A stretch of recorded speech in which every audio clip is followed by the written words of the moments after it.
Good afternoon, everybody, and welcome back to the Post-Gazette Penguins show. I am Jason Mackey, and hope you had a wonderful holiday. I know we did here in the Mackey household. Always a special time of year. Have two little ones, and they tore it up and had a great time. The Penguins have been off for the past 3 days. Probably not the worst thing in the world. I was in Toronto. Didn't podcast on Wednesday, didn't really see a need. It was kind of ugly. Wasn't going to do 3 this week, and so we can talk about that briefly a little bit, and just got finished filing a couple stories for postgazette.com, one of which is online right now, sort of about after the Christmas break, what it means for Kyle Dubas and what he's going to be looking at from the point that'll go online on Saturday.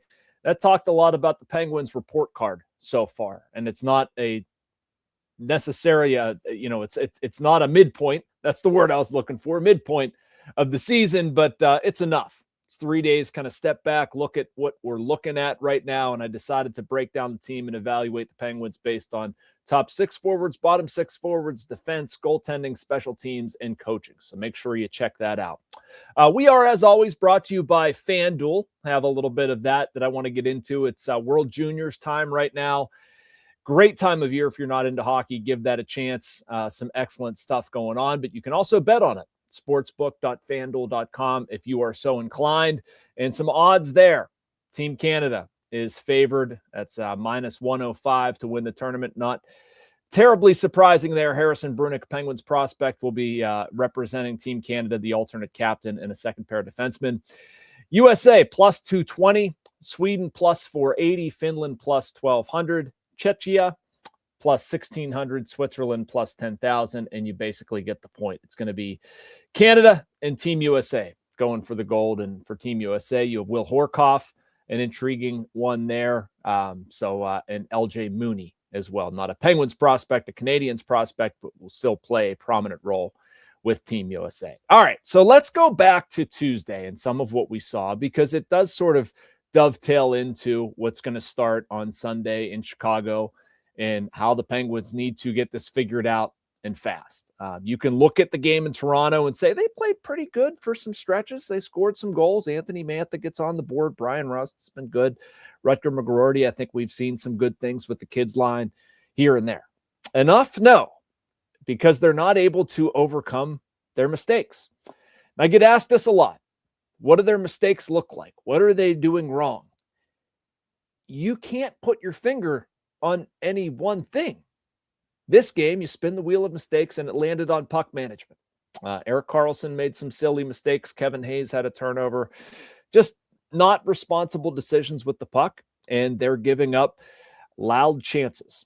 I'll put that in air quotes for those of you not watching. That's something Dan Muse has talked about before with their level of chances, just, giving away breakaways, odd man rushes, far too much. You can't ask that much of your goaltending. And that's been true for Tristan Jarry. It's been true for Sergei Murashov, Artur Shilov, who was Stuart Skinner on Tuesday, who, by the way, I thought played pretty well. Giving up far too much. And so if you look at where the Penguins are at this Christmas break, they are equidistant from the playoffs and from the Eastern Conference basement.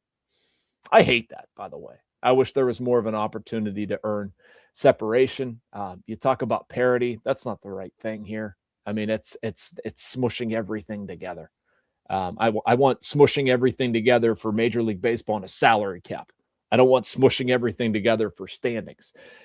That's a separate conversation. But the Penguins aren't out of it. We've also seen a precipitous drop. In the two stories that I filed, you'll see a lot of numbers there, but sort of a common theme since November 1st, they've been among the worst teams in the NHL. Obviously, over the past 10 games, they've lost 9. They have been the worst team in the NHL. It's been a lot related to goaltending, and they haven't done enough to, make up for a serious amount of warts that we're seeing right now. So after the break, what needs to change? Well, a few things. You need to find a greater amount of offense as sort of a deodorant for the mistakes that you're making. Evgeni Malkin will be front and center with that. I fully expect him to be back soon. They need Evgeni Malkin back soon. I wrote in the piece, they have not found a suitable second line center replacement or a second line that is a threat. Anthony Mantha and Justin Brazeau were different players with Evgeni Malkin in the middle. The kids' line has been good at times. Again, that's Kindle, McGroarty, Ville Koivunen. I don't want to say that line has been bad because it has been a threat, but consistent scoring threat, no. And even when that line has been going, the Penguins haven't gotten enough from their third line. And the fourth line, forget about it. The scoring depth just has not been there. The other thing is goaltending.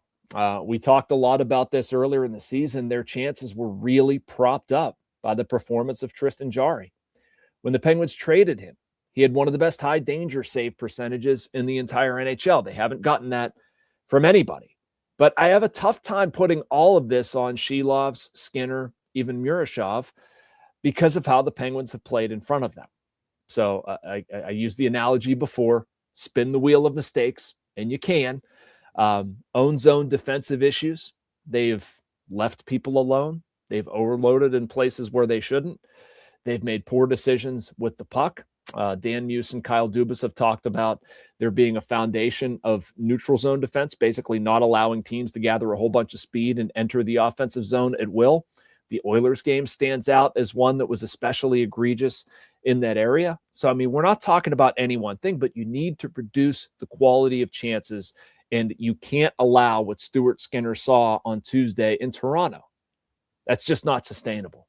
You have to score more. You have to play better defensively. So how are they going to do that, right? What personnel decisions? Evgeni Malkin, very high up there for me. Odd as it sounds, Blake Lizotte, also an important part of that, primarily because it's on the penalty kill. That group has felt his absence a lot. Not that Blake Lizotte's going to fill up the score sheet, but yeah, it's at least something. And then that puts the kids line probably into more of a third line scoring threat, which I think that obtains better matchups. They can take advantage of those better. And then you look at Mantha and Brazeau, and it's probably incumbent on Evgeni Malkin to get more out of those guys.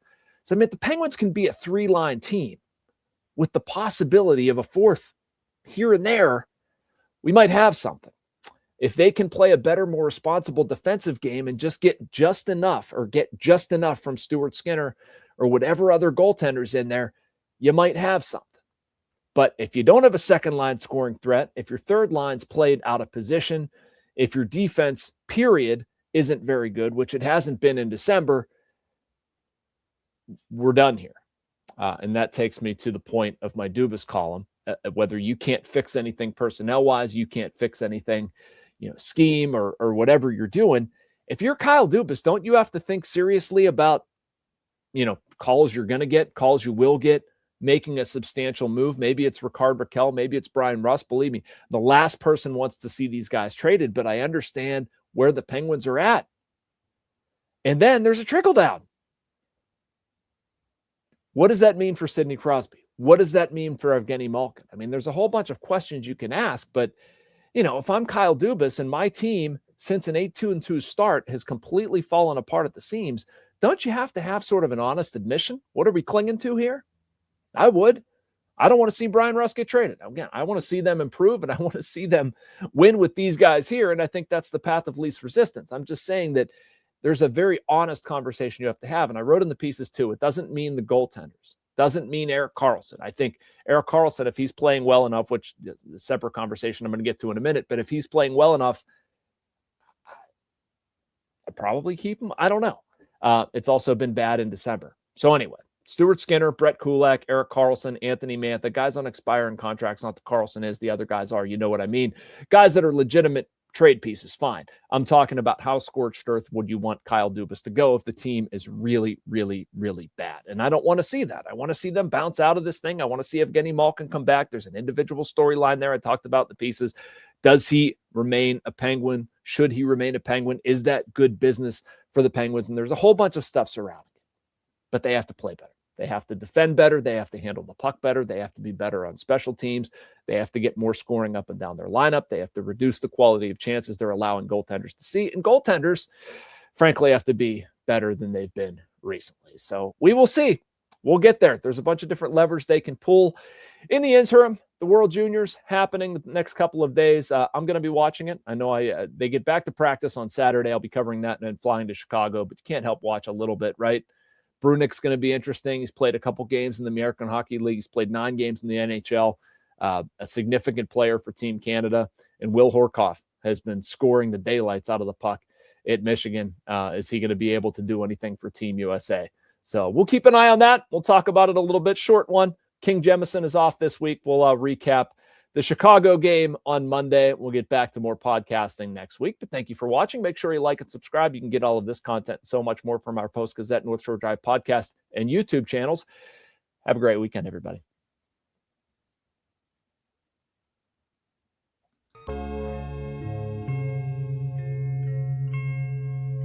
Thank you for checking out this content from Post-Gazette Sports. If you watch this video on YouTube, please like the video and subscribe to our channel.